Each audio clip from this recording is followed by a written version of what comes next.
দিশেহাৰা হ'ল কণ্ঠশিল্পী কমলিকা কাশ্যপ। অকলশৰীয়া হৈ পৰিল প্ৰয়াত ভিতালী দাসৰ কন্যা। ভগৱানে শক্তি দিয়ক কমলিকাক।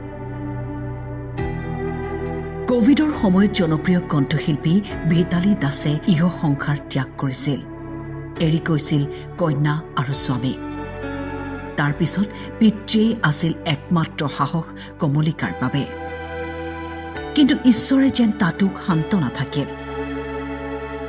এইবাৰ কমলিকাই পিতৃক হেৰুৱাই নিথৰুৱা হৈ পৰিল। সাংস্কৃতিক ক্ষেত্ৰত বিশেষভাৱে জড়িত আছিল ভূপেন দাস। দীৰ্ঘদিনৰ পৰাই শাৰীৰিক অসুস্থতাত ভুগি আছিল। GNRC হাস্পাতালত চিকিৎসাধীন অৱস্থাত মৃত্যুবৰণ কৰে ভূপেন দাসে। জালুকবাৰীস্থিত বাসগৃহত ভিৰ কৰিছে আত্মীয় স্বজনে। ভূপেন দাসৰ মৃত্যুত শোক প্ৰকাশ কৰিছে অসমৰ সাংস্কৃতিক জগতখনে। ফেচবুক পোষ্টযোগে বৰ্ণালী কলিতাই লিখে, আজি শিল্পী দিৱসৰ দিনাই আমি আৰু এগৰাকী শিল্পীক হেৰুৱালো। ভিতালী বাইদেউৰ স্বামী তথা কমলিকাৰ পিতৃ তবলাবাদক ভূপেন দাই ইহ সংসাৰ ত্যাগ কৰে। অত্যন্ত মৰ্মাহত হৈছো।